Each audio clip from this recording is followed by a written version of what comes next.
भैया शानदार जानदार जबरदस्त जिंदाबाद हैं। तो चलिए शुरू करते हैं मेरे साथ। नमस्कार साथियों, मैं अजय चौधरी आपका भाई आज की सभा में मेरे साथ आपका बहुत बहुत ज्यादा स्वागत करता हूं। भैया जो पिछली सभा करी थी हमने क्लास 11 चैप्टर नंबर 2 संबंध और फलन की, उसमें मैंने आपको क्या सिखा दिया था? फलन टॉपिक को हमने मेरे साथियों सीख लिया था। तो फलन एक विशेष प्रकार का संबंध होता है मेरे भाइयों। कैसा संबंध होता है? एक विशेष प्रकार का संबंध होता है जिसमें दो आपको जो कृमित गुण होंगे ना रिलेशन के, उनमें कभी भी प्रथम घटक समान नहीं होगा। ये बात ध्यान रख ले। अरे मेरे साथियों देखो, जैसे कि आपका क्या ये आपका फलन है, यानी कि एक इनपुट तो एक ही आउटपुट मिले हमें। यानी कि हमने कोई एक इनपुट फलन में एक मान रखा, यानी कि रिलेशन में एक मान रखा, एक्स का कोई मान रखा, तो वाई का फलन का एक ही मान मिले। वाई बराबर एफ एक्स बात बराबर होती है। समझो जैसे 7 6 5 5 4 3, 7 का रिलेशन 5 से, 6 का रिलेशन 4 से, 5 का रिलेशन 3 से। इस दिशे फंक्शन और नोट, क्या ये आपका फलन है या नहीं है?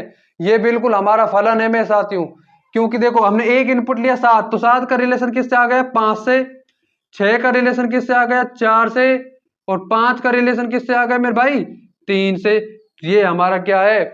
एक रिलेशन फंक्शन बन जाता है। कहने का मतलब है कि एक इनपुट करें तो एक ही हमें आउटपुट मिलता हो, वही आपका रिलेशन है। तो आज की सभा में वही आपका फंक्शन है। आज की सभा में साथियों हम सीखेंगे कुछ फलन और उनके ग्राफ सीखेंगे, कुछ मुख्य फलन स्टैंडर्ड फंक्शन सीखेंगे, जैसे कि मापांक फलन हो गया, तत्समक हो गया, महत्तम पूर्णांक हो गया, और आपका कोई परिमेय फलन हो गया, बीजगणित फंक्शन हो गया, बहुपदी फलन हो गए। इस टाइप के आपके जो फलन है ना मेरे साथियों, इनको सीखेंगे। चिन्ह फलन हो गया। तो चलिए सीख लेते हैं भैया। तो मेरे साथियों पहला है हमारा कौन सा? पहला है हमारा, बात करते हैं भाई आइडेंटिटी फंक्शन की, यानी कि तत्समक फलन की। तो पहला कौन सा है हमारा? तत्समक फलन। तत्समक फलन यार मेरे साथियों, कौन सा फलन भाई? तत्समक फलन। तो मेरे भाई ये है हमारा तत्समक फलन। कोई फलन वही आर से आर में डिफाइन है, यानी कि ये भी हमारा आर से आर में डिफाइन होगा। तो फलन को हम कैसे डिफाइन करते हैं, कैसे लिखते थे? आर से आर, यानी कि ए से बी। ऐसे नहीं लिखते थे क्या? ए से बी को, ए से बी को तो दर्शाते फलन को। तो यहाँ पर ए के और बी के स्थान पर आर से आर। तो कोई फलन हमारा आर से आर में डिफाइन है और एफ एक्स बराबर में एक्स है मेरे साथियों, यानी कि एफ एक्स बराबर में एक्स। एफ एक्स बराबर में आपके पास क्या है? एक्स है। क्या मतलब है इसका? कि मैं x का जो भी मान रखूंगा वही फलन का मान आएगा मेरे साथियों। जो भी मैं x का मान रखूंगा ना, वही फलन का मान निकल के यहां पर आ जाएगा। मैंने माना x का मान 1 रखा, तो फलन का मान भी क्या आएगा? 1। x का मान -1 रखा, तो फलन का मान भी -1 आएगा। x का मान 0 रखा, तो फलन का मान भी 0 आएगा। तो मेरे दोस्तों और मेरे साथियों, रियल लाइफ का एग्जाम्पल समझते हैं। आपके पास एक क्या है? मान लीजिए आपके पास एक दर्पण है, समतल दर्पण है मेरे साथियों, प्लेन मिरर। तो जब आप उसमें अपने आप को देखोगे, तो क्या आप उसमें अपना आप ही दिखते हो या कोई कोई और दिख जाता है मेरे साथियों? अरे आप ही तो दिखते होगे ना, स्वयं आप ही तो दिखते होगे। तो आपका रिफ्लेक्शन हो रहा है 0 डिग्री के एंगल पर। किस पर भाई? 0 डिग्री के एंगल पर रिफ्लेक्शन हो रहा है, यानी कि आप जैसे उसमें जैसे आप हो वैसे ही वो आपको दिखवा रहा है मेरे साथियों। यानी कि समतल दर्पण से जो आपका रिफ्लेक्शन होता है ना, वो इसी का तत्समक फलन का उदाहरण होता है। अब आपने सभी ने आपके स्कूल के समक्ष, स्कूल के आसपास नियर बाई कोई ना कोई मेरे साथियों फोटोकॉपी की मशीन तो जरूर देखी ही होगी। तो मेरे भाई उस फोटोकॉपी की मशीन में जब हम जो जो पेज हम फोटोकॉपी करवाने के लिए देते हैं, तो मेरे साथियों वही पेज हमारा क्या निकलता है? वही पेज हमारा निकलता है फोटोकॉपी होके। यानी कि जो इनपुट करते हैं वही आउटपुट निकलता है। तो ये आपका फलन है मेरे साथियों, यानी कि हम जो करते हैं वही निकलता है। यही आपका आइडेंटिटी फंक्शन है, तत्समक फलन है। यानी कि जो इनपुट वही आउटपुट के रूप में निकले। अरे जो इनपुट वही आउटपुट के रूप में मेरे भाई निकले, तो वो आपका तत्समक फलन है। और इसका ग्राफ समझ लेते हैं। इसका ग्राफ बनेगा, देखो एक स्ट्रेट लाइन बनेगी। मान लेते हैं मैंने x लिया 1, तो y की वैल्यू भी 1, तो यहां पर x की वैल्यू 0, तो y की वैल्यू हमारी 0, x की वैल्यू -1, तो y की वैल्यू -1। तो यहाँ आपकी क्या बनेगी? ये बनेगी हमारी मेरे भाई स्ट्रेट लाइन। कौन सी लाइन बनेगी मेरे भाई? स्ट्रेट लाइन बनेगी, जो आपकी ओरिजिन 0 0 से होकर गुजरेगी जीरो जीरो से होकर पास होगी मेरे साथियों, ये बात आपको ध्यान रखें। ये इसका ग्राफ है, तत्समक फलन का ग्राफ है। किसका ग्राफ है रे? तत्समक फलन का ग्राफ है। ये किसका ग्राफ है मेरे भाई? ये हमारा तत्समक फलन का ग्राफ है, आइडेंटिटी फंक्शन का ग्राफ है। रियल लाइफ में एग्जांपल हो सकते हैं कि मिरर रिफ्लेक्शन, मिरर रिफ्लेक्शन। कौन सा रिफ्लेक्शन मेरे भाई? Mirror reflection. समतल दर्पण से परावर्तन, समतल दर्पण से परावर्तन। किससे परावर्तन? समतल दर्पण से परावर्तन। और मेरे भाइयों फोटोकॉपी वाली मशीन, फोटो कॉपी वाली मशीन। बस। अब मेरे साथियों अगला होगा हमारा, कौन सा अगला होगा मेरे भाई? हमारा अचर फलन, कांस्टेंट फंक्शन मेरे भाई। तो अगला है हमारा अचर फलन, तो उसको देखते हैं वो क्या कहता है हमसे, अचर फलन। तो मेरे भाई अगला हमारा कौन सा फलन है मेरे भाई? अचर फलन। तो अगला है हमारा, देखिए अचर फलन। तो अचर फलन का क्या है? देखो कोई फलन वही है आपका आर से आर में क्या है? डिफाइन है। कोई फलन हमारा आर से आर में डिफाइन है। तो अचर फलन देखो एफ एक्स बराबर आपका क्या आ जाएगा? एफ एक्स बराबर हमारा आ जाएगा सी। एक्स यहाँ पर वास्तविक संख्याओं को यानी कि रियल नंबर को बिलोंग करता है। यही आपका क्या है? दिस इज अचर फलन। यही आपका दिस इज कांस्टेंट फंक्शन। यही मेरे साथ हमारा अचर फलन है। यानी कि अब एक्स की मैं इस फलन में कुछ भी वैल्यू रखूं, एक्स की मैं कुछ भी वैल्यू रखूं, फलन तो मेरे साथियों में ये सी ही रहेगा। यानी फलन का मान तो हमारा सी ही रहेगा। सी कांस्टेंट है। सी के स्थान पर -4, 5, 6, 7, -1, -10, -12, -1000 कुछ भी हो सकता है, -1000, 1000 कुछ भी हो सकता है मेरे साथियों। सी के स्थान पर फिक्स संख्या होगी, कोई परिवर्तन नहीं आएगा। जैसे कि समझो एफ एक्स बराबर आप पास दे दी। अरे एफ एक्स बराबर हमारे पास कितनी होगी मेरे भाई? 4।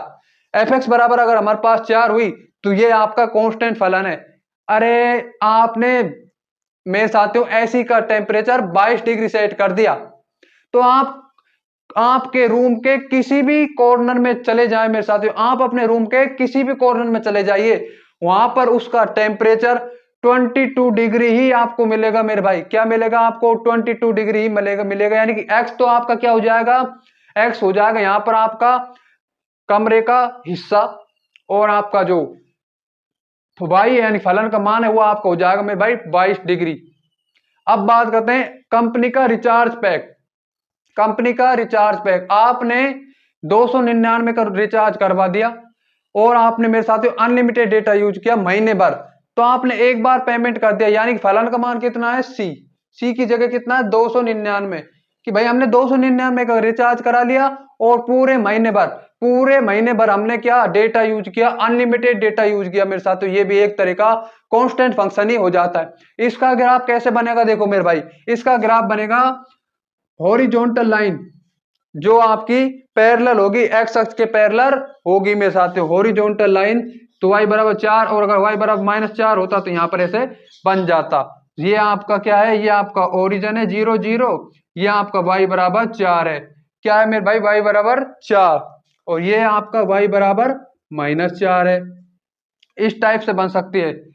तो भैया देखो ये रहा हमारा कांस्टेंट फलन। अब इसके बाद बात करते हैं बहुपदीय फलन की, बीजगणितीय फंक्शन की। मेरे साथियों अलजेब्रिक फंक्शन की बात करते हैं, पॉलिनोमियल फंक्शन की बात करते हैं। वो क्या कहता है? तो पॉलिनोमियल फंक्शन हमारा देखो, आपका पॉलिनोमियल फंक्शन कोई फलन वही आपका f कोलन r से r में डिफाइन है। किससे किस में डिफाइन है? r से r में ही आपका फलन क्या है? डिफाइन है। तो मैंने लिख दिया एफ एक्स बराबर क्या? एफ एक्स बराबर देखो बहुपदीय फलन की बात कर रहे हैं। अरे आपने देखे नहीं है किस टाइप के फंक्शन? एक्स स्क्वायर प्लस में 1, दिस इज बहुपदीय फलन, दिस इज पॉलिनोमियल फंक्शन। और इस टाइप से 3x स्क्वायर, और इस टाइप से भी देखोगे केवल अचर। जो आपका मेरे भाइयों जो हमने कांस्टेंट फंक्शन पढ़ा था ना और तत्समक फलन पढ़ा था, वो दोनों इसी के हैं।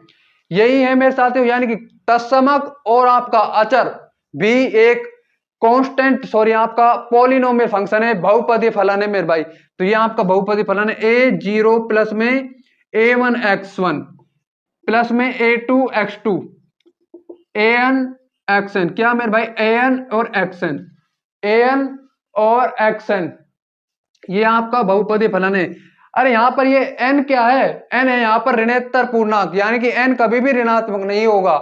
ऋणोत्तर पूर्णांक n हमारा यहाँ पर है ऋणोत्तर पूर्णांक मेरे भाई।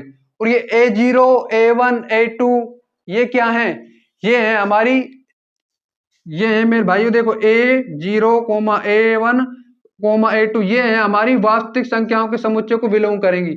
ये सारी संख्या जितनी भी होंगी ना a3 an जितनी भी है आपकी, ये वास्तविक संख्याओं को बिलोंग करेंगे। यहाँ पर किसको बिलोंग करेंगे मेरे भाई, वास्तविक संख्याओं के समुच्चय को बिलोंग करेंगे। यहाँ पर ये a0 a1 a2 an सभी वास्तविक संख्याओं को बिलोंग करेंगे मेरे भाई। तो ये हमारा कौन सा फलन हो गया, पॉलिनोमियल फंक्शन। अब इसका दो ग्राफ देखेंगे मेरे साथ, एक तो देखेंगे एफ एक्स बराबर में एक्स स्क्वायर का ग्राफ, रुको एक बार देखो मेरे साथ, एक्स बराबर 3/2, क्या ये आपका बहुपदीय फलन है? बिल्कुल है मेरे भाई बहुपदीय फलन, क्योंकि n पूर्णांक है ना, ये ऋणोत्तर है, ऋणात्मक थोड़ी है, ऋणात्मक तो है नहीं, धनात्मक ये, तो भी आपका बहुपदीय फलन हो जाएगा। अब बात करते हैं x माइनस में 1/2, क्या ये x माइनस में 1/2 हमारा बहुपदीय फलन है? बिल्कुल ये भी नो, ये हमारा बहुपदीय फलन नहीं है मेरे साथियों, क्योंकि यहाँ पर n की वैल्यू ऋणात्मक दी गई है, तो ये हमारा बहुपदीय फलन है ही नहीं। अब बात करते हैं दो ग्राफ समझेंगे, एक तो समझेंगे एफ एक्स बराबर में एक्स स्क्वायर का ग्राफ, और एक समझेंगे एफ एक्स बराबर में एक्स की पावर 3 का ग्राफ मेरे साथियों। तो पहला तो हम समझेंगे भाई देखो एक्स स्क्वायर का ग्राफ, और दूसरा समझेंगे एक्स की पावर 3 का ग्राफ। तो देखिए एफ एक्स बराबर आपका आ जाएगा एक्स स्क्वायर, इसका ग्राफ बनाना है एक तो बनाते हैं इसका मेरे भाइयों ग्राफ। अरे मैं इसमें चाहे नेगेटिव वैल्यू डालूं, चाहे इसमें मैं पॉजिटिव वैल्यू डालूं, मान तो इसका पॉजिटिव ही आना है मेरे साथियों, ये तो पॉजिटिव ही वैल्यू देगा। -1 डाली तो भी 1 देगा, 1 डाली वैल्यू तो भी 1 देगा, -2 डाली वैल्यू तो -2 डाली तो 2 देगा, सॉरी 4 देगा, और 2 डाली ना तो भी 4 देगा मेरे भाई। तो इसका ग्राफ कैसे बनेगा, देखो इसका ग्राफ बनेगा पैराबोला। 1 डाली वैल्यू यहाँ पर मान लो 1 है हमारा, तो y की वैल्यू भी 1, तो यहाँ पर मैंने ऐसे कर दिया। 0 डाली तो यहाँ पर 0 मेरे साथ हूं, -2 डाली वैल्यू तो कितनी आएगी इसकी वैल्यू, तो 4 आएगी। मान लीजिए यहाँ पर -2 है, तो यहाँ पर इसकी 4 आ जाती, यहाँ से किन इसकी इधर तक यहाँ पर इसकी वैल्यू 4। अगर अब इसकी मैंने वैल्यू 2 डाली, कितनी डाली मेरे साथ, 2 वैल्यू डाली, तो इसकी वैल्यू कितनी आएगी 4, तो 2 यहाँ पर इसकी 4, तो ये आपका ग्राफ बनेगा मेरे भाई पैराबोला। कौन सा ग्राफ बनेगा, पैराबोला, जिसे हम 9वें चैप्टर में सीखेंगे, शानदार तरीके से, जानदार तरीके से सीखेंगे मेरे भाई। किस चैप्टर में सीखेंगे, 9वें चैप्टर में। तो ये आपका पैराबोला ग्राफ बन गया। किसका ग्राफ है ये हमारा ग्राफ है y बराबर में एक्स स्क्वायर का ग्राफ। किसका ग्राफ है मेरे भाई, y बराबर में एक्स स्क्वायर का ग्राफ है हमारा ये। अब बात करते हैं x की पावर 3 का ग्राफ, यानी कि अगर आपका हो एफ एक्स बराबर में x की पावर 3, x के स्थान पर हम क्या लिख सकते हैं, x के स्थान पर हम 1 लिखेंगे तो वैल्यू कितनी आएगी 1, 0 लिखेंगे तो 0, -1 लिखेंगे तो वैल्यू कितनी आएगी, -1 लिखेंगे ना तो वैल्यू, पावर अगर इसकी विषम है तो माइनस ही आ जाएगी, अगर पावर सम होती तो सम इसका मान क्या आ जाता, धनात्मक आ जाता मेरे भाई। तो इसका ग्राफ आपको ध्यान रखना होगा, एक एस शेप का आकार का ग्राफ, यानी कि ऐसे, कैसे मेरे भाई, ऐसे इसका ग्राफ बनेगा हमारा एस शेप का। कैसा बनेगा मेरे भाई, एस शेप का आकार का इसका ग्राफ बनने जा रहा है, एस शेप का ग्राफ। तो ये लगभग एस शेप का इसका ग्राफ बनेगा मेरे साथियों। ये हमारा ग्राफ है, किसका ग्राफ है रे, ये ग्राफ है हमारा एफ एक्स बराबर में एक्स की पावर 3 का। तो एफ एक्स बराबर में एक्स की पावर 3 का ये हमारा ग्राफ हो गया मेरे साथियों। रख लो ना, लो भाई रख के देखो, वैल्यू को रख कर बनाएंगे हम, तो हम ऐसे नहीं मानेंगे, हम तो प्रैक्टिकल देखकर ही बातों को सच मानते हैं। तो देखो भाई मेरे भाई, x बराबर अगर मैंने 0 लिया तो फलन की वैल्यू कितनी आई, 0 ही आ गई। इसको हटा देते हैं मेरे भाई, इसको हटा दिया जाता है, तो इसको हम हटा देते हैं। अब बनाएंगे कंप्लीट स्पेस में साथियों। तो हमें पढ़ाई में, लिखाई में, इन सभी चीजों में तो कंप्लीट स्पेस चाहिए मेरे साथियों इस माइंड के अंदर, परंतु फालतू डिस्ट्रैक्शन चीजों के लिए इस माइंड में कोई स्पेस होना नहीं चाहिए मेरे साथियों। केवल स्पेस होना चाहिए तो वो लक्ष्य के लिए होना चाहिए मेरे भाई। देखो एफ एक्स बराबर में आपके पास कितना आएगा, एक्स की पावर 3, तो एफ एक्स बराबर में एक्स की पावर 3। अगर मैंने एक्स की वैल्यू 0 ली एक्स की वैल्यू अगर मैंने जीरो ली तो फलन क्या मान देगा, फलन हमें मान देगा मेरे भाई जीरो। तो एफ एक्स की वैल्यू कितनी आ गई यहाँ पर जीरो। अगर मैंने एक्स की वैल्यू एक ली तो फलन का मान कितना आ जाएगा, फलन का मान आ जाएगा एक। तो एक्स की वैल्यू अगर हमने एक ली तो फलन का मान कितना आ जाएगा रे, एक ही आ जाएगा। और अगर हमने एक्स की वैल्यू माइनस एक ले ली तो भी फलन का मान कितना आ जाएगा, माइनस एक आ जाएगा, क्योंकि यहाँ पर पावर ओड है, पावर विषम है। तो एक्स की वैल्यू अगर मैंने माइनस एक ली तो भी आपका फलन का मान माइनस एक आएगा भाई, कितना आएगा, माइनस एक। और अगर हमने एक्स की वैल्यू दो ले ली तो फलन का मान कितना आएगा, आठ आएगा। तो एक्स की वैल्यू अगर हमने दो ली तो फलन का वैल्यू कितनी आएगी मेरे भाई, आठ। और अगर हमने एक्स की वैल्यू कितनी ली, एक्स की वैल्यू अगर हमने ले ली मेरे भाई माइनस दो, तो फलन की वैल्यू कितनी आ जाएगी, फलन की वैल्यू आ जाएगी माइनस में आठ। माइनस दो ली तो आठ आएगी, वो भी माइनस की आठ फलन की, एफ एक्स की। अब इसका हम क्या बनाएंगे, ग्राफ बनाएंगे। इधर इसका ग्राफ बनाया जाएगा। देखो एक्स की वैल्यू जीरो तो फलन की वैल्यू जीरो। कोई दिक्कत समस्या, कोई परेशानी यहां तक नहीं हुई। अगर हमने एक्स की वैल्यू एक ले ली तो फलन की वैल्यू कितनी आएगी, एक। अगर हमने एक्स की वैल्यू यहां पर एक ले ली तो फलन की वैल्यू भी आपको एक ही मिलेगी, यानी कि यहां पर। तो यहां पर मैंने कर दिया मेरे साथ। और अगर हमने फलन की वैल्यू दो ले ली, फलन की वैल्यू दो ले ली ना, सॉरी एक्स की वैल्यू दो ले ली तो फलन की वैल्यू कितनी मिलेगी, यहां पर आठ मिलेगी, यानी कि लगभग यहां। तो यहां पर मिल जाएगी मेरे साथ। तो फलन की वैल्यू आपने यहां पर दो ली तो लगभग आठ यही होगा। और अगर हमने एक्स की वैल्यू माइनस एक ले ली तो फलन की वैल्यू माइनस एक, तो माइनस एक माइनस एक। और अगर हमने इसकी वैल्यू दो ले ली, माइनस दो एक्स की, तो फलन की वैल्यू कितनी आएगी, माइनस में आठ। तो मैंने यहां पर दो ले ली तो माइनस में आठ यहां तक आ गई। तो ये बन गया ना ग्राफ, लगभग एस शेप का आकार का ग्राफ बनेगा मेरे भाई। इसका लगभग एस शेप का आकार का ग्राफ बनेगा। ये आगे आप लोगे तो ऐसे मुड़ जाएगा, ये आपका ऐसे मुड़ जाएगा। तो लगभग एस शेप का आकार का इसका ग्राफ बनेगा, किसका, एफ एक्स बराबर में एक्स की पावर तीन का। तो मेरे भाई अब अगले सवाल, सॉरी अगले आपके फलन की तरफ बढ़ते हैं। तो अगला फलन है हमारा, कौन सा फलन ले लेते हैं मेरे साथियों, मापांक फलन, मॉडुलस फंक्शन लेते हैं भैया। नहीं, उससे पहले एक और फलन लेना होगा मेरे साथियों, रेशनल फंक्शन, परिमेय फलन मेरे भाई। तो परिमेय फलन का देखिए, परिमेय फलन क्या फलन है, अगर कोई फलन आपका एफ एक्स और जी एक्स के रूप में आ जाए, अरे एफ एक्स अपॉन जी एक्स यानी कि एक फ्रैक्शन के रूप में आ जाए, एक भिन्न के रूप में आ जाए, और जो आपके एफ एक्स और जी एक्स है ना वो एक ही प्रांत में डिफाइन होंगे, एक्स के एक ही प्रांत में डिफाइन होंगे मेरे भाई, एक्स के सभी मानों के लिए, और जी एक्स कभी भी जीरो के बराबर नहीं होगा। तो मेरे दोस्तों और मेरे साथियों आपका क्या आएगा, आपका आएगा, देखो कोई फलन अगर एफ एक्स और जी एक्स के रूप में हो, किसके रूप में हो भाई, एफ एक्स और जी एक्स के रूप में कोई फलन हमारा हो, और ये जी एक्स कभी भी जीरो के तुल्य नहीं हो, जीरो के बराबर नहीं आएगा, वो संख्या हट जाएंगी यहां से। प्रांत निकालेंगे, जब प्रांत निकालेंगे ना तो तब वो संख्या हट जाएंगी जो इसको फलन को जी एक्स को जीरो करते हैं मेरे भाई। तो इसके प्रांत में से वो संख्या हट जाएंगी जो इसको जीरो करती है। यही आपका क्या बनेगा, यही आपका परिमेय फलन बनेगा। जैसे कि एक एग्जाम्पल पकड़ लेते हैं, अरे कोई फलन है आपका आर से आर में ही आपका ये डिफाइन है, तो एग्जाम्पल मैंने पकड़ लिया one upon x, this is a rational function. ये आपका एक परिमेय फलन है मेरे भाई। क्या फलन है, ये आपका एक परिमेय फलन है।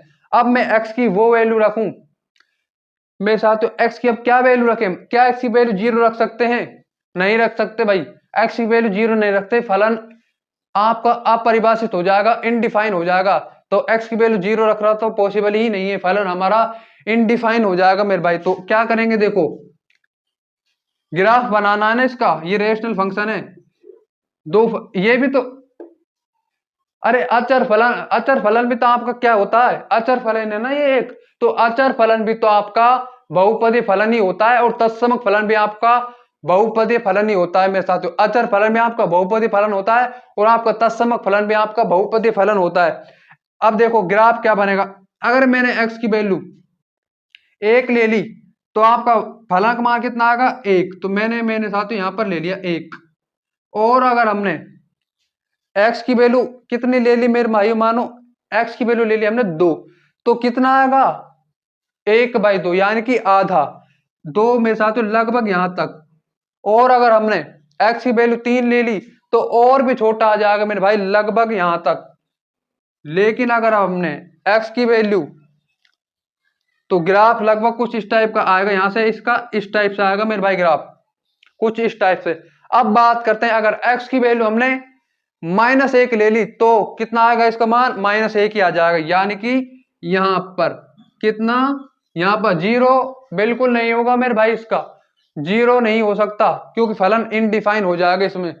अब बात करते हैं किसकी, देखो एक्स की वैल्यू अगर हमने -2 ले ली तो कितना आएगा, माइनस में 0.5 अगर हमने ले ली, तो x की वैल्यू अगर हमने 2 ली माइनस यहाँ पर, तो लगभग यहाँ पर आ जाएगा मेरे साथ, तो ये लगभग यहाँ पर। और अगर हमने इसकी वैल्यू, x की वैल्यू अगर अब हमने -3 ले ली ना, x की वैल्यू -3 ले ली तो आपका कितना आ जाएगा, लगभग यहाँ पर। तो इसका ग्राफ कैसे बनेगा, इसका ग्राफ बनेगा मेरे भाई देखो ऐसे, इसका ग्राफ बन जाएगा ऐसे। तो ये आपका fx बराबर 1/x का ग्राफ है। इसका प्रांत ध्यान रखना है हमें, r माइनस में 0, और इसका परिसर भी आपका r माइनस में 0 होगा। ये आपका प्रांत है, ये हमारा परिसर है मेरे भाई, वो आपका प्रांत है और ये हमारा प्रांत वो है, और ये आपका परिसर है मेरे साथियों। तो परिमेय फलन के बाद बात करते हैं बहुत इंपॉर्टेंट फलन की, मॉडुलस फंक्शन की, मापांक फलन की, निरपेक्ष एब्सोल्यूट मीन फंक्शन, निरपेक्ष मान फलन की। तो निरपेक्ष मान फलन की हम बात करने जा रहे हैं मेरे भाइयों। अच्छा फलन है, बहुत काम आएगा मेरे साथियों, इंटीग्रेशन में तो बहुत ही ज्यादा हमारे यूज में आएगा ये। देखो निरपेक्ष मान फलन क्या है, कोई फलन आपका वही आर से आर में डिफाइन है, एफ एक्स बराबर में किसी पर एक्स पर मोड लगा दें तो इसका मतलब हो जाएगा कि एक्स 0 से छोटी संख्याओं के लिए तो धनात्मक वैल्यू हो जाएगी एक्स की, और 0 से छोटी संख्याओं के लिए, 0 से बड़ी संख्याओं के लिए तो धनात्मक वैल्यू, और 0 से छोटी संख्याओं के लिए ऋणात्मक वैल्यू। यानी कि मेरे साथ एफ एक्स बराबर, देखो एफ एक्स बराबर मोड में एक्स, और आपका फलन आर से आर में ही डिफाइन है। कहां से कहां में डिफाइन है, कोई फलन हमारा आर से आर में ही डिफाइन है। एफ एक्स बराबर में मोड एक्स, एफ एक्स बराबर में मोड एक्स में साथियों। अब अगर देखो एफ एक्स बराबर में आपका धनात्मक कब आएगा, ये तब आपका धनात्मक आएगा जब आपकी वैल्यू एक्स से, इसका मतलब है मोड लगने का मतलब यही है कि एक्स की वैल्यू अगर आपने 0 से बड़ी ले ली तो यह आपका एक्स धनात्मक हो जाएगा, और अगर आपने एक्स की वैल्यू 0 से छोटी ले ली तो यह आपका ऋणात्मक हो जाएगा मेरे भाई। यही आपका क्या है, मॉडुलस फंक्शन है, यही आपका मापांक फलन है। इसका ग्राफ हमेशा बी शेप का बनता है मेरे भाई। किसका बनता है इसका ग्राफ, इसका ग्राफ हमेशा आपको ध्यान रखना होगा, इसका ग्राफ बनता है, हमेशा बनता है बी शेप का मेरे साथियों। किसका मेरे भाई, बी शेप का। कैसे बनेगा, देखो ये किस पर काटेगा, रे एक्स माइनस 0, एक्स बराबर 0, 0 पर काटेगा ना, तो देखो इसका ग्राफ यहां पर ऐसे जाएगा, 0 पर काटेगा, तो ये आपका बन गया बी शेप। क्या बन गया ये हमारा बी शेप। अगर हमने एक्स की वैल्यू 1 ली तो आपका वैल्यू यहां पर 1 आ गई, 2 ली तो 2 आ गई, 3 ली तो 3 आ गई, -2 ली एक्स की वैल्यू तो आपकी 2 आएगी, तो भी मोड के कारण वो धनात्मक हो जाएगी मेरे भाई। और अगर अपने एक्स की वैल्यू -3 ली, कितनी ली, -3 ली, तो आपकी वैल्यू 3 आ जाएगी। इस टाइप से हमने ये ग्राफ बना दिया मेरे दोस्तों और मेरे साथियों। ये आपका, इस फलन को आप एब्सोल्यूट मीन फंक्शन यानी कि मापांक फलन को निरपेक्ष मान फलन भी कहा जाता है। कौन सा फलन भी कहा जाता है मेरे भाई, निरपेक्ष मान फलन। अब ये कैसे समाकलन में यूज में आएगा, देखो आपको मोड लगाकर समाकलन दे देगा, ऐसे कोई लिमिट दे देगा, -1 से 1 दे दी मेरे साथियों, और आपको दे दिया एक्स मोड में एक्स, और आपसे इसका क्या पूछ रहा है, इसका आपसे इंटीग्रेशन पूछ रहा है। तो इसका इंटीग्रेशन कैसे करेंगे, कुछ नहीं है रे, लिमिट को ब्रेक कर लेंगे, -1 से 0, यहां पर ये जो आपका एक्स है कितना हो जाएगा, ये ऋणात्मक हो जाएगा, तो टोटल आपका कितना आएगा, एक्स स्क्वायर ऋणात्मक। और जब आपका 0 से 1 है तो ये एक्स कितना वैल्यू हो जाएगी, एक्स आपका धनात्मक हो जाएगा, यानी कि एक्स स्क्वायर। ये तो माइनस में एक्स स्क्वायर हो जाएगा, ये एक्स स्क्वायर हो जाएगा मेरे दोस्तों और मेरे साथियों। और आपके ये ऐसे भी यूज में आ सकता है, देखो समाकलन माइनस में π/2 से π/2 और मोड में साइन एक्स, कैसे भाई, मापांक में साइन एक्स dx। तो ये भी तो हमारा क्या है, मॉड्यूलस फंक्शन, ये मापांक फलन है, मापांक फलन के अंदर साइन एक्स रख दिया है, cos x भी हो सकता है, कुछ भी हो सकता है मेरे दोस्तों और मेरे साथियों। तो इसके बाद अब बात करते हैं अगले फलन की। अगला फलन है हमारा साइन फंक्शन, चिन्ह फलन मेरे साथियों। कौन सा फलन मेरे भाई, चिन्ह फलन हमारा। तो अगला फलन होगा हमारा चिन्ह फलन। कौन सा फलन होगा मेरे भाई, चिन्ह फलन होगा हमारा। अरे कौन सा फलन होगा, अगला अगला होगा मेरे साथियों हमारा चिन्ह फलन। तो चिन्ह फलन कैसे बनेगा, देखो चिन्ह फलन, चिन्ह फलन यानी कि साइंगनम फंक्शन। तो साइंगनम फंक्शन हमारा कैसा होगा, देखो कोई फलन आपका डिफाइन है, वही आर से आर में डिफाइन है, समझ लो। और मेरे भाइयों देखो, एफ एक्स बराबर आपके पास क्या है, एफ एक्स बराबर में आपके पास है -1 या 1। कब आएगी एक, एक तब आएगी जब एक्स की वैल्यू 0 से बड़ी हो, यानी कि एक्स की वैल्यू अगर आपकी 0 से बड़ी है, धनात्मक है, तो मेरे भाइयों ये चिन्ह फलन क्या हो जाएगा। चिन्ह फलन को ऐसे भी लिखा जा सकता है मेरे साथियों, एफ एक्स बराबर में mode x by x, F x बराबर में mode x by x, mode x by x. और अगर हमने एक्स की वैल्यू 0 ले ली तो आपका 0 आ जाएगा। अब अगर एक्स की वैल्यू हमने ऋणात्मक ले ली ना, अगर अब हमने एक्स की वैल्यू ऋणात्मक ली तो इसकी वैल्यू कितनी आ जाएगी मेरे भाई, इसकी वैल्यू आ जाएगी -1। कितनी आ जाएगी रे, इसकी वैल्यू आ जाएगी -1। तो एफ एक्स बराबर में एक्स की वैल्यू अगर हमने धनात्मक ली तो 1 आ गई, एक्स की वैल्यू अगर हमने ऋणात्मक ली तो 0 आ गई। अगर एक्स की वैल्यू हमने एक्स की वैल्यू अगर हमने ऋणात्मक ली तो -1 आ गई, 0 ली तो 0 आ गई। कैसे आई देखो भाई, अब ले लो एक्स की वैल्यू 5 लो मेरे भाई, 5/5, यह आपको चिन्ह फलन को लिख सकते हैं ऐसे 5/5। तो 5/5 कितनी आएगी, 1 आ जाएगी। और अगर हमने 0 ले ली तो 0/0 0 ही आ जाएगी। और एक्स की वैल्यू अगर हमने -3 ले ली तो मेरे साथ तो ये मोड़ तो इसे धनात्मक कर देगा, 3/-3। तो कितनी वैल्यू आएगी इसकी, इसकी वैल्यू आएगी हमारे साथियों -1। कितनी वैल्यू आएगी भाई हमारी, -1। तो देखो कुछ नहीं है, इसका प्रांत आपका आर होगा, ये बात ध्यान रखे, प्रांत तो आर होगा तथा परिसर, परिसर मेरे भाई इसका होगा हमारा -1 0 1। और मेरे साथियों अचर फलन का परिसर में केवल और केवल एक अवयव होगा, ये बात में आपको ध्यान रखें कि अचर फलन के परिसर में केवल और केवल एक एलिमेंट होगा। तो प्रांत आर तथा परिसर -1 0 1। अब इसका ग्राफ समझो मेरे साथियों, क्या इसका ग्राफ हमें बनाना है, साइंगनम फंक्शन का ग्राफ। तो देखो भाई चिन्ह फलन का ग्राफ कैसे बनता है, इसके बाद हम पढ़ेंगे महत्तम पूर्णांक फलन मेरे भाई। तो चिन्ह फलन का ग्राफ हम कैसे बनाएंगे, तो चिन्ह फलन का ग्राफ मेरे साथियों हम ऐसे बनाएंगे भाई, देखो एक्स ये सारी संख्या यहां तक पॉजिटिव है, एक्स की ये सारी की सारी, एक्स की सारी ये संख्याएं क्या है, पॉजिटिव है, एक्स की सारी धनात्मक संख्याएं। तो इनके लिए फलन का मान, इनके लिए फलन का मान कितना आएगा, इनके लिए फलन का मान आएगा हमारा y बराबर में 1। तो ये y बराबर में 1 आएगा भाई, जितनी भी धनात्मक संख्या है एक्स की सारी के लिए 1 आएगा चिन्ह फलन का मान, और 0 के लिए तो 0 यहां पर है। अब बात करते हैं सारी एक्स की ऋणात्मक संख्याओं की बात करते हैं। तो एक्स की सारी ऋणात्मक संख्याएं मेरे साथ यहां तक है। तो देखो यहां तक ये आपकी ऋणात्मक संख्या है, ये देखिए इन सारी की सारी ऋणात्मक संख्याओं, इन सारी की सारी ऋण संख्याओं के लिए क्या आएगा हमारा, आएगा -1। कितनी वैल्यू आ जाएगी मेरे भाई, -1 हमारी वैल्यू आ जाएगी। तो कुल मिला के इसका परिसर में 3 एलिमेंट होंगे, चाहे कुछ भी हो जाए, कितनी भी संख्या हो जाए, अगर इसके परिसर में 3 एलिमेंट यानी चिन्ह फलन है तो 5 ले लो, 10 ले लो, संख्या कोई भी ले सकते हो, एक्स की वैल्यू वास्तविक संख्याओं को बिलोंग करेगी। लेकिन परिसर में तो -1 0 और 1 ही आएगा, और -1 तब आएगा जब आपकी एक्स की वैल्यू 0 से छोटी होगी, और 0 तब आएगा जब एक्स की वैल्यू 0 होगी, और एक्स की वैल्यू अगर आपने धनात्मक ले ली तो आपका 1 आ जाएगा। ये बात आप ध्यान रख ले मेरे भाइयों और मेरे साथियों। अब बात करते हैं महत्तम पूर्णांक फलन की, बात करेंगे ग्रेटेस्ट इंटीजर फंक्शन की। तो अब हम बात करेंगे मेरे साथियों महत्तम पूर्णांक फलन की बात करेंगे। किसकी बात करेंगे भाई, महत्तम पूर्णांक फलन की। तो देखिए महत्तम पूर्णांक फलन, ग्रेटेस्ट इंटीजर फंक्शन, महत्तम पूर्णांक फलन, greatest integer function, greatest integer function कौन सा फंक्शन है आपका, ग्रेटेस्ट इंटीजर फंक्शन है भाई, महत्तम पूर्णांक फलन ग्रेटेस्ट इंटीजर फंक्शन। सपना मेरे साथियों पागलों जैसा देखते रहो, औकात सपने से बड़ी, अपना सपना औकात से फुल बड़ा होना चाहिए मेरे साथियों, एकदम बड़ा होना चाहिए। चाहे रिसोर्सेस हो चाहे ना हो, लोग साथ दें चाहे मत दें, हमें अपने ऊपर अदम्य भरोसा रखना है, बहुत भरोसा रखना है मेरे साथियों, जब भी आप जीत सकते हो। लोगों की बात पर तो फोकस करना ही नहीं है, क्योंकि लोग हंसते हैं, सिर्फ काम हंसना है, क्योंकि खुद किसी भी काम करने की उनमें हिम्मत नहीं है, कभी भी वो हिम्मत नहीं कर पाए कोई भी बड़ा लक्ष्य चेज करने की, मेरे साथियों चेज करने की। अब बात करते हैं महत्तम पूर्णांक फलन की, बात करते हैं वही देखो एफ कोलन आर से आर में डिफाइन है आपका फलन, और एफ एक्स बराबर में ब्रैकेट में एक्स। देखिए एफ कोलन महत्तम पूर्णांक की बात करते हैं एफ कोलन आर से आर में, तो एफ एक्स बराबर आप पास कितनी आ गई, एफ एक्स बराबर हमारे पास आ गई एक्स।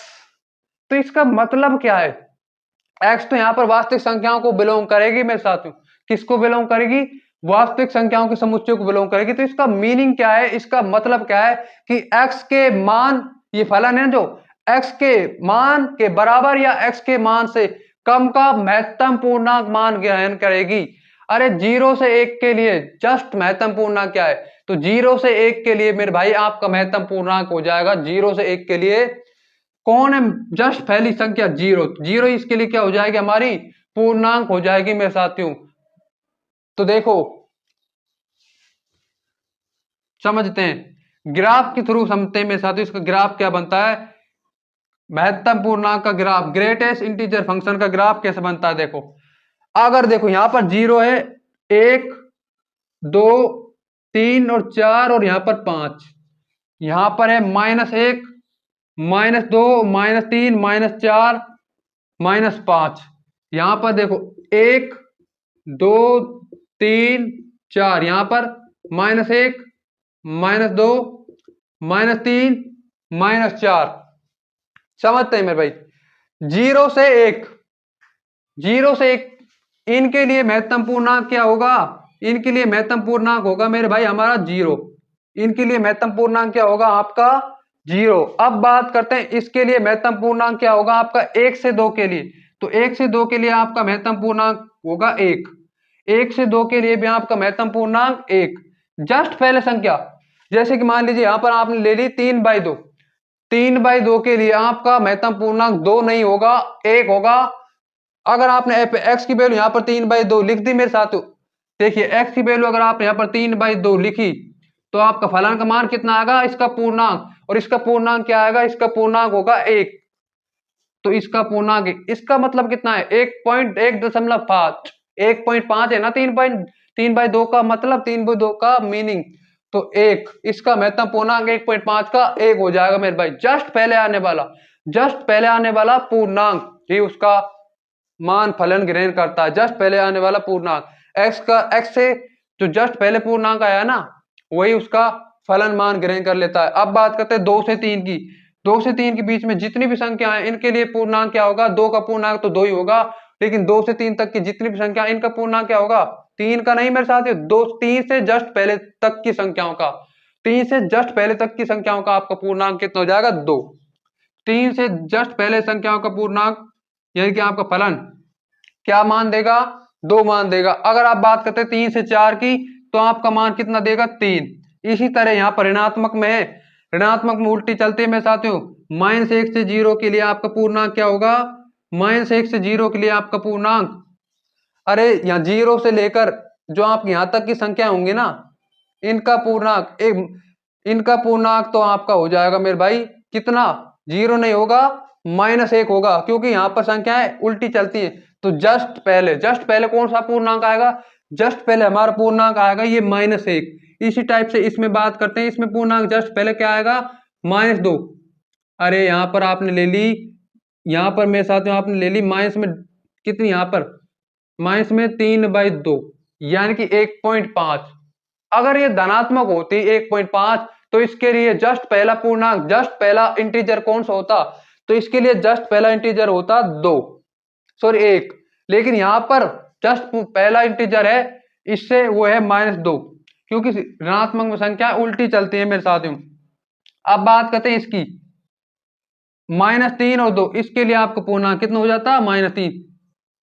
तो मेरे दोस्तों साथियों ये आपका ग्राफ बन गया, किसका ग्राफ बन गया, ग्रेटेस्ट इंटीजर फंक्शन का। किसका ग्राफ बन गया मेरे भाई, ग्रेटेस्ट इंटीजर फंक्शन यानी कि महत्तम पूर्णांक फलन का ग्राफ बन जाता है मेरे दोस्तों और मेरे साथियों।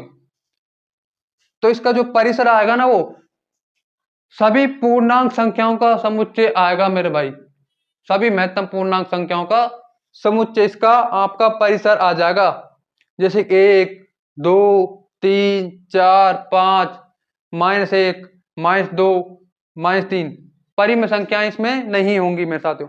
अब बात करते हैं दो बहुत ही महत्वपूर्ण फलन। कौन कौन से महत्वपूर्ण फलन? एक तो है आपका चरघातांकी और लघुगणकीय, जो आपके एक दूसरे के क्या होते हैं? विपरीत होते हैं। लघुगणकीय और चरघातांकी एक दूसरे के विपरीत होते हैं। अच्छे हैं भैया लघुगणकीय और चरघातांकी। तो अब हम लघुगणकीय और चरघातांकी फलन के बारे में डिस्कस करने जा रहे हैं।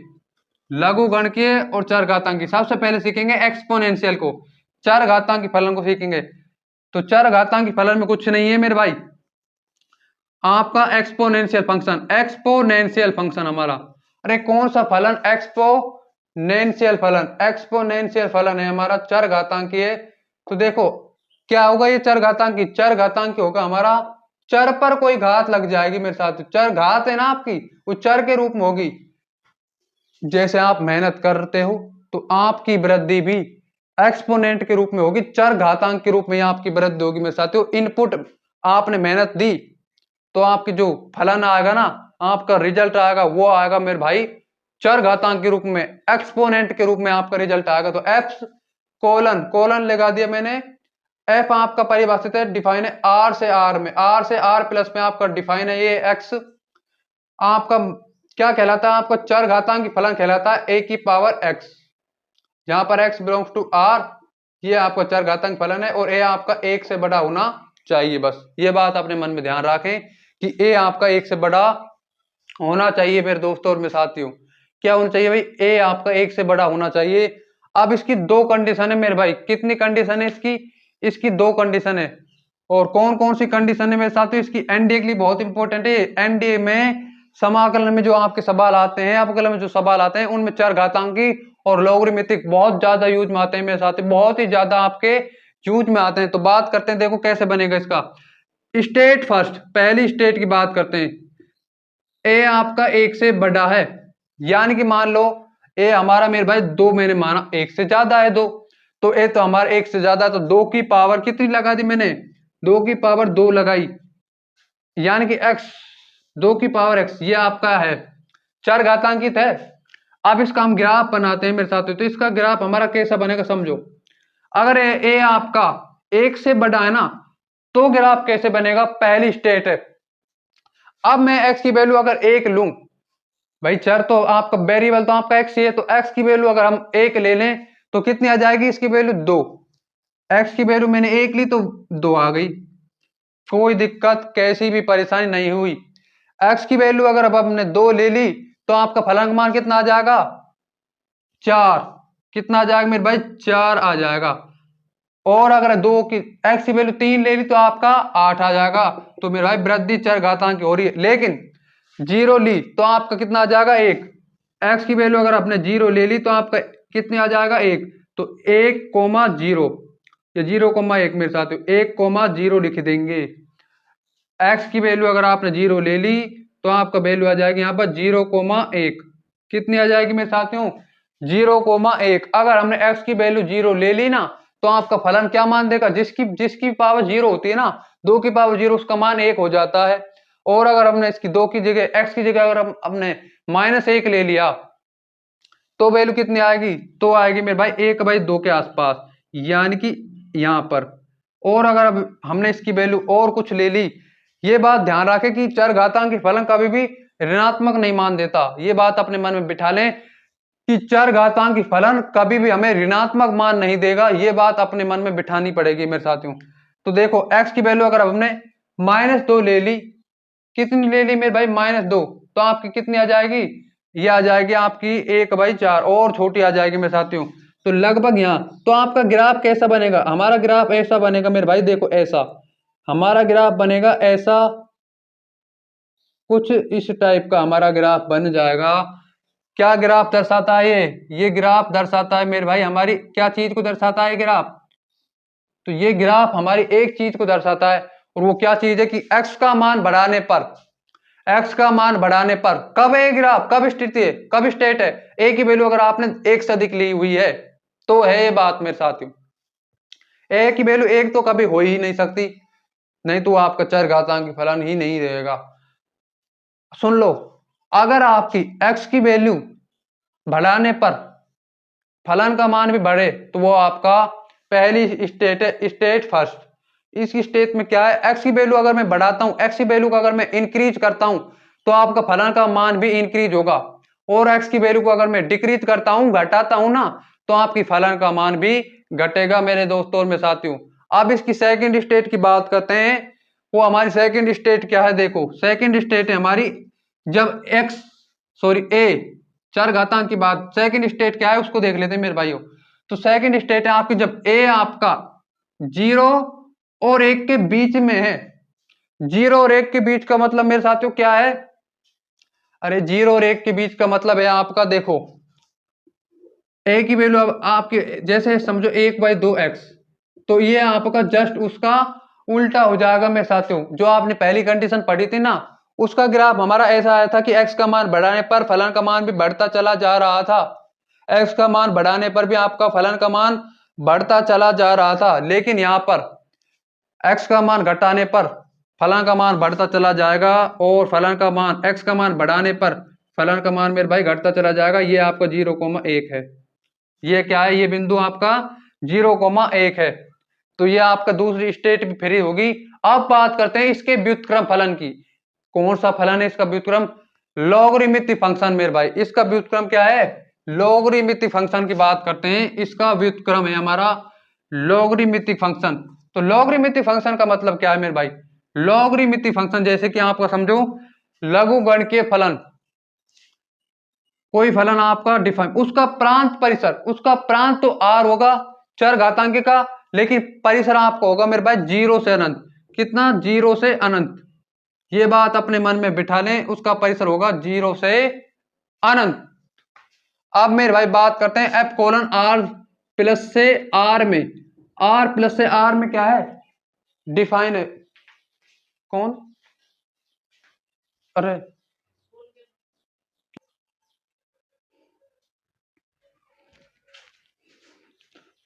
हाँ जी भैया। तो अब बात करते हैं लॉगरिथमिक फलन की, लघुगण के फलन की। तो ये आपका डिफाइन है f:r प्लस से r में। किस में डिफाइन है, r प्लस से r में। ये हमारा क्या है मेरे भाई, डिफाइन है। तो देखो कैसे बनेगा आपका, a की वैल्यू वही आपकी 1 से अधिक होनी चाहिए मेरे साथियों, a की वैल्यू 1 से अधिक। तो आपका ये log a x f(x) बराबर, ये आपका क्या हो जाएगा, ये हमारा चर घातांक नहीं, सॉरी लघुगण की फलन, लॉगरिथमिक फलन हो जाएगा मेरे भाइयों।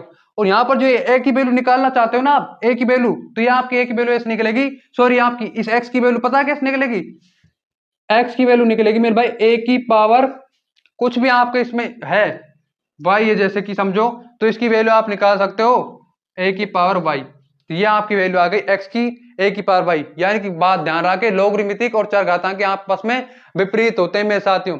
और आपका चर घातांक में ये भी चर घातांकी है और ये भी आपका चर घातांकी, दोनों के दोनों चर घातांकी, ए की पावर एक्स भी चर घातांकी है, ई की पावर एक्स भी मेरे साथ हमारा चर घातांकी है।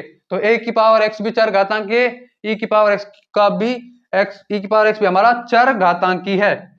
तो मेरे दोस्तों और मेरे साथियों ये हमारा चर घातांकी, इसकी पहली स्थिति क्या है, ये बात ध्यान रखें, ये एक्स के वास्तविक संख्या यानी कि धनात्मक संख्याओं के लिए ही परिभाषित है। ये हमारा धनात्मक, एक्स के धनात्मक मानों के लिए, एक्स के धनात्मक मानों के लिए ही परिभाषित है। ये एक्स के धनात्मक मानों के लिए ही परिभाषित है भाई लॉगरिथमिक फंक्शन। ये बात अपने मन में बैठाएं कि ये आपका धनात्मक मानों के लिए ही परिभाषित होगा। अब बात करते हैं पहली स्टेट की, दो ग्राफ बनेंगे मेरे भाई इसके। तो पहला ग्राफ बनेगा स्टेट पहला, तो पहला ग्राफ हमारा बनेगा, देखो मेरे भाई क्या, पहला ग्राफ जब ए की वैल्यू आपकी कुछ भी हो मेरे भाई, मान लो ए की वैल्यू 1 से अधिक, मान लो आपकी ए की वैल्यू 2 हो, क्या हो मेरे भाई 2, तो आपका ग्राफ है ना ऐसा बनेगा भाई कि x का मान बढ़ाएंगे, देख दो समझो log 2, कितना मेरे भाई log 2, बेस आपका क्या है 2 है, बेस आपका 2 है, और x के स्थान पर अगर आपने 0 ले लिया तो आपका 0 आएगा फलन का मान, और अगर आपने 1 ले लिया ना तो भी आपका 1 आ जाएगा मेरे साथियों। क्या आ जाएगा, 1 नहीं, 1 नहीं आएगा, 0 ही आएगा। लेकिन अगर आपका ये भी समान है 2 भी, तो ये आपका a दे देगा। तो मेरे साथियों ग्राफ कुछ इस टाइप से आपको बनाना होगा इसका। देखिएगा अगर आपने x की वैल्यू यहां पर बढ़ाते गए, x का मान यहां पर बढ़ाते गए ना, अगर आपका एक से अधिक है बेस, तो अगर आप x की वैल्यू बढ़ाते गए तो मेरे साथियों आपका फलन का मान भी बढ़ता जाता है। क्या जाता है? फलन का मान भी बढ़ता जाता है मेरे साथियों। देखो x की वैल्यू आप बढ़ाते गए तो फलन का मान बढ़ता गया, x की वैल्यू अगर आप घटाते गए तो फलन का मान भी नेगेटिव होता गया, घटता गया मेरे दोस्तों और मेरे साथियों। अब स्टेट सेकंड क्या है यहां पर देखते हैं उसको, इसके प्रांत परिसर अभी देख लेंगे मेरे साथियों। स्टेट सेकंड की बात करते हैं तो हमारी स्टेट सेकंड क्या है? स्टेट सेकंड है हमारी, देखो स्टेट सेकंड दूसरी कंडीशन, स्टेट सेकंड है आपकी, देखो ऐसे, ये है आपकी स्टेट सेकंड। जब आपका ए 0 और 1 के बीच में है, यानी कि आपका बेस 0 और 1 के बीच में होगा ना, तो आपका ग्राफ कैसा बनेगा? तो आपको ध्यान रखना x का मान घटाने पर फलन का मान बढ़ता है और x का मान घटाने पर तो फलन का मान बढ़ जाएगा और x का मान बढ़ाने पर फलन का मान घट जाएगा। बस यही मतलब है, यही मैटर है इन दोनों बातों का मेरे साथियों। तो हमारा अगर आज की सभा से आपको सभा आपकी फिनिश हो जाती है मेरे साथियों, आगे हम सीखेंगे फलनों के प्रांत, अगली सभा में हम सीखेंगे फलनों के प्रांत और परिसर को ज्ञात करने के कुछ तरीके सीखेंगे मेरे दोस्तों और साथियों। जैसे कि आपका कैसे भाई इसका प्रांत पूछ ले आपसे, x माइनस में 2, x minus x plus 3 divide में x माइनस 2, इस टाइप के सवाल हो आपके, इस टाइप के सवाल हो तो इनका प्रांत बताओ, परिसर बताओ। आपका इस टाइप का सवाल आ जाए, इसका प्रांत पूछे आपसे 1 माइनस में cos x, तो मेरे साथियों cos x का परिसर आपको हर कोई पता है, इसका परिसर कितना होता है? cos x का परिसर होता है -1 से 1 और इसका प्रांत कितना होता है? इसका प्रांत होता है r, रियल नंबर्स। अब एक उसमें जुड़ रहा है, घट रहा है, और इसका आपको समाकलन भी पता होगा मेरे साथियों। कैसे ज्ञात करेंगे इसका समाकलन? हम डायरेक्ट याद रखेंगे माइनस में cot x by 2 plus C, minus में cot x by 2 plus C, क्या मेरे भाई? माइनस में cot x by 2 plus C, minus में cot x by 2 plus C. तो मेरे साथियों आज की सभा से अगर आपको कुछ भी सीखने को मिला हो ना, कुछ भी सीखने को मिला हो, तो प्लीज सभा को लाइक कर लें, शेयर कर लें और ज्ञानी मैथ फिजिक्स यूट्यूब चैनल को जरूर से जरूर सब्सक्राइब करें। Thanks for watching.